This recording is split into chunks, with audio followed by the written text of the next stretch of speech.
So my grandma used to have a saying that even a broke clock is right twice a day, right? Choosing community, yes, set boundaries, but that relationship, that connection can still potentially have value in your life. Hey y'all, welcome back to the Fast Forward Podcast. As we close out Black History Month, I initially was thinking that I wanted to go in a totally different direction. I always think like this. But I realized that honestly, the moment called for something quite different. And there's obviously been a lot brewing on social media. There's a lot going on, and it's just a lot happening in the world. It's a lot happening socially, politically, economically, etc. And I felt that the moment would be better served by just having a conversation about what we can do as a community, a Black community. So let me get specific on who I'm talking about, but what the Black community can do in this moment to really survive and then move toward thriving in spite of all of the instability that's happening. So I'm just going to flow. I don't necessarily have 4 points or something like that. I think loosely it might be about 3 points. But anyway, the first thing that I want to share is cultivating the community you need in real life. So for a lot of us, especially if you are a millennial like me, younger Gen X, so much of your teenage years was defined by the explosion of social media and all of the different sites like Yahoo chat rooms, AOL Instant Messenger, Black Planet, MySpace, right? All of these platforms that were kind of the genesis of the way we engage with social media now. So these were the first fruit of those efforts. And because we had that community, but then we also had our IRL or in real life friends, in real life communities, in real life relationships, a lot of us have a hard time grasping the way and really accepting, let me not just say grasping, because I think we understand it, but accepting how polluted the social media landscape has become. And it's interesting, I'm saying this as I film a podcast that is going to be on social media. But for me, one of the things that I've really been pushing over the last year in particular is recultivating my in real life, human flesh to flesh connection and community. So that means thinking about how frequently do I get a chance to engage with people? Do I call loved ones often enough to feel connected to them?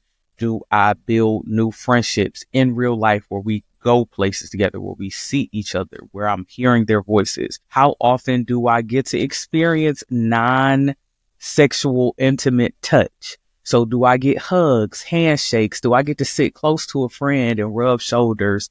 Do I get a chance to cuddle with someone? These are all things that seem like whatever passe, but they are very important to the human experience. And because we form these parasocial relationships online, because we can quite literally talk to almost anyone unless they have their settings changed on social media, I think we feel more connected to people than we actually are. And so what I would encourage Black folks to do as we think about, again, how we are going to survive and thrive over the next, I would say 10 years. Folks saying 4, but it's going to be at least 10 to regroup from all of this chaos and foolishness. How are we going to build community? Now, let me clarify, and this really leads to point 2. Community does not mean perfection. So one thing that I'm proud of, especially for Black women, but it's happened for Black men as well, and Black non-binary folks, right? So folks who are choosing to live in a way that is outside of how we've conformed gender to be, which I don't have no problem with that. Like, I'm with it, right? We are keen now on being like, this is who I don't want in community. This is what I don't want in community. And I do think that that has merit and value. But the problem with that is that people are not monolithic beings. So we all live in 3D. We are deeply complex. I've talked about my model for the dimensions of identity on other episodes, so I won't spend a lot of time there. But the point that I want to make with this is that dismissing one perspective that someone has or saying this element of who you are is incongruent with how I want to connect with people, I'm with that. However, I think sometimes we kind of like throw the baby out with the bathwater by saying all of someone is worth being dismissed. So my grandma used to have a saying that even a broke clock is right twice a day, right? So hey, if a clock is stuck on 12:15, it's going to be 12:15 two times in a day, and that's going to be the right time. And I've had to challenge myself in large part with reframing my relationship with my parents. So I've mentioned before, my parents are all deceased now, and my final parent passed. Now it'll be heading toward 2 years at the end of this year. And so getting a chance to finally have a conversation with my biological father helped me to see him as this multidimensional being. And scarily enough, I saw myself in him, even some of the things that I didn't like. So what I'm saying is that in choosing community, yes, set boundaries. Yes, understand and know, look, you not my person that I want to rock with all day, every day, this and that. But that relationship, that connection can still potentially have value in your life. Now, you get to decide the value that it has. Again, I'm not saying let people abuse you, whether that's physically, mentally, emotionally, financially. I'm not saying that. But I think sometimes we rush to dismiss whole people for pieces of issues. And I think that that does more harm than good in the long run, because there are people who maybe in some cases even, how can I put this? Okay, let's say somebody has 10 issues that they feel a way about and you don't agree with 3 of them, but 7 you do. How loudly you dismiss all people who have those 3 perspectives may cause you to miss out on the joy, the value, the connection, the community with somebody who you have 7 things in common when you just disagree on 3. Now, again, some 3 issues you like, okay, that's like real fire. But one of the things that I've learned, particularly in business, is that I don't have to agree with all parts of someone to still be able to experience mutual benefit from being in community with them. And it's something I'm still struggling with, but I harken back to the days when I was in undergrad. So I had short career as a religious fanatic. Like now looking back, I'm low key like, I think that might have been a cult a little bit. So I was definitely one of those girls where it's like they leave home and go join a cult. Now looking back, I'm like, I understand why people backed up for me and there were certain relationships that fizzled out. And those were just objectively good friends or good colleagues or good classmates.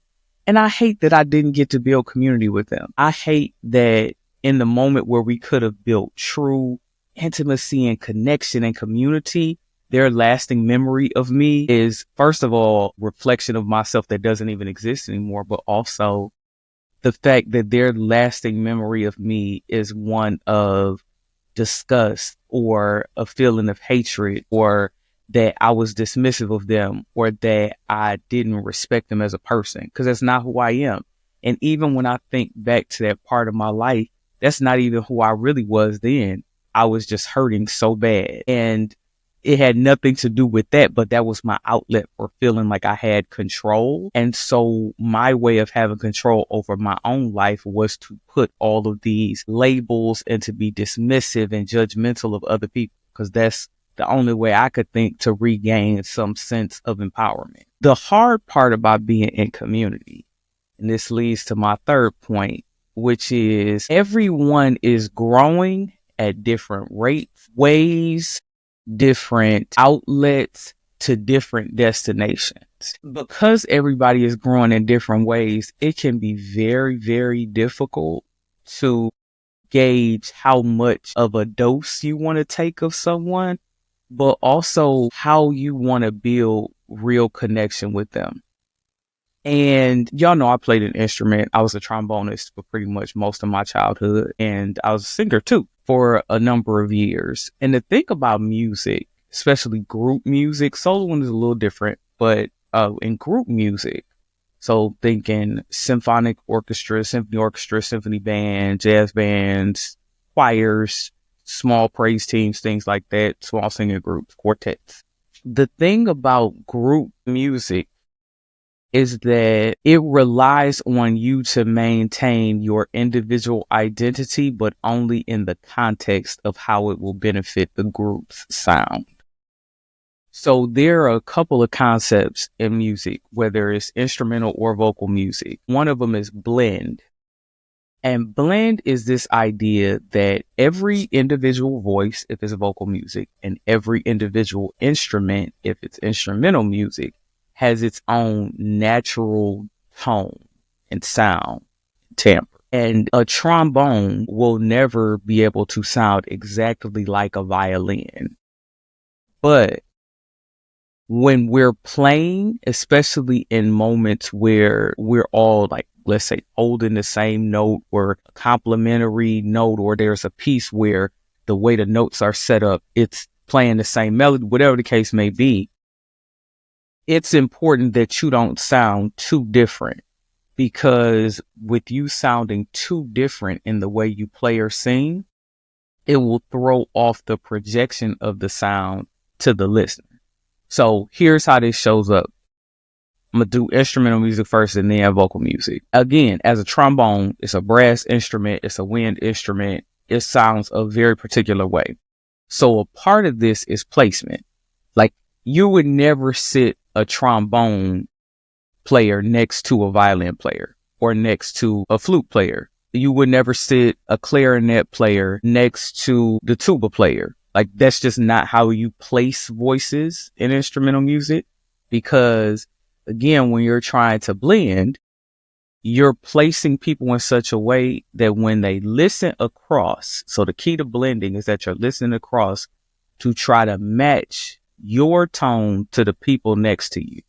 Now, I still got to play my note, right? So my note is a, F. I still got to play my Fs. If I'm playing whole notes, I still got to play my whole notes. If I'm playing, I've almost called it hamburger. That's what we called the triplet. When we were learning music, first time they always called it food names, hamburger, hot dog, and all of that stuff. But I still have a responsibility to play what is on my paper, because that's my part. This is my part. But I'm not a soloist. I'm a part of a group. And so when I'm listening across, that means that if I'm third chair, I'm listening to not just the note or watching the way the director is directing, but I'm listening across to how second trombone is playing. And when I listen across to how second chair is playing, second chair is now trying to kind of match with me, and I'm trying to match with them so that it sounds seamless. And they're also listening across the first chair to be like, okay, how they playing? All right, so they playing like this. And this starts to happen organically the more you do it. It's a muscle that you build. And between placement and listening across, that is how you produce a cohesive and pleasant sound as a group when you're playing an instrumental music. Similarly, in vocal music, a choir is a great example of this. You know how you listen to some choirs and it's like, it could be 100 people, but it sounds like 3 voices, because it might only be soprano, alto, and tenor. How they do that? Destiny's Child is a great example of this. These Child's blend is like insane. They could sing and you will be like, is that Kelly singing that note? Is that Beyonce singing? No, that's Michelle. I don't know. Even in the early days, like, that sounds like Latavia, but I don't know. That could be LaToya. That is because they perfected the art of listening across, not just singing their note. Because again, you have these harmonies, so it's different notes happening, or different melodies, counter melodies, right? You have different things that you are singing. But the blend is that their tones, the way they even hold their mouths, right? So you could think of it like their embouchures, the way that they put certain emphasis or accent, the way they pronounce words. They have perfected building this cohesive sound.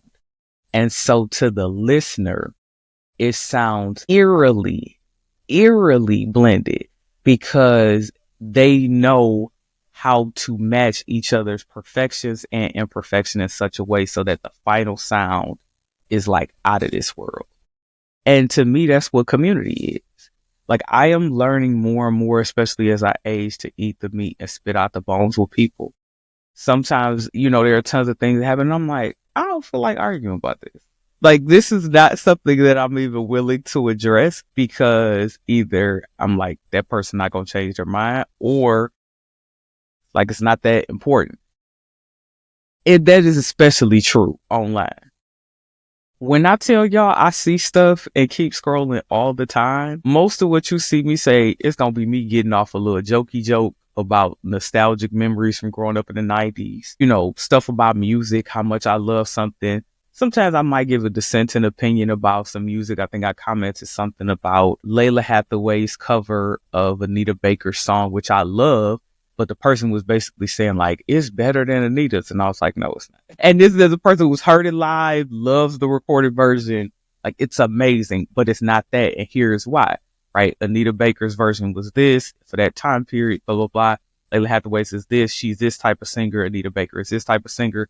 Again, they are both great in their own right on this song even, but it's not. Anita Baker's version is like the gold standard. But if that person had commented back and been like, I don't agree, I would have left that thing alone, because it's not worth it to me to leave that type of lasting footprint of being somebody who always needs to argue, the contrarian, right? I want to look back and see at my interactions that they are overwhelmingly positive, because that's the footprint that I want to leave. That's an intentional choice. I save a lot of my dissenting opinions, dare I say even my controversial opinions, for my in real life relationships. So this is what I'm saying about, when you have a real community, some stuff need to stay in the group chat, man. Like, everything don't need to be online. Everything don't need to be the whole world hearing that. Because first of all, sometimes you change your mind. Like, as you get more information about something, you might be like, damn, I was wrong. That's good. You should change your mind sometimes. You shouldn't always be thinking the same things. You should grow and evolve as you get more information, have more wisdom, build more maturity, meet more people, see more of the world, learn more, read more, watch more, experience more. So this idea that my digital footprint especially will be filled with all of these now outdated perspectives, that's not a good feeling. Sometimes the evolution does not need to be televised, because that evolution is a part of a series of revolutions that you're going to have in your mind over and over again, that need to stay internal or with your little group of friends. Similarly, I have to make a decision about how much disagreement I'm willing to withstand before I completely dismiss a relationship. There are people who I think are completely bogus. I don't agree with almost anything they say. I think they have trash opinions. I think that they crazy. And I would never, I have limits on what I do with them. But we still a community, whether because that's family, friends, whoever. Now, do I have to talk to them every day? Do I have to go places with them? Would I ever do work with them, especially publicly? But we still a community. We have lanes and zones. And so it is okay for your community to be zoned. So if you think about a real community, you can't put an industrial plant everywhere in the community. You can't put businesses everywhere in the community. Schools can only be located in certain parts of the community because of zoning laws. So the final question and thought that I'll leave you with is, what are the zoning laws for your community? Because again, we not gonna make it if we don't have community. And community requires diversity. It really, really does. Diversity of thought, perspective, skills, talents, strengths, diversity of weaknesses, flaws, because all of that makes us stronger in the long run. So again, final question, final thought is, what are the zoning laws for your community? What are your zones? What are your deal breakers? And what are the gaps in your community currently? What do you need to fill in your community to be able to survive and thrive over the next decade? Let me know down in the comments. Be sure to like, share, and subscribe, and I will catch y'all in the next one. Bye.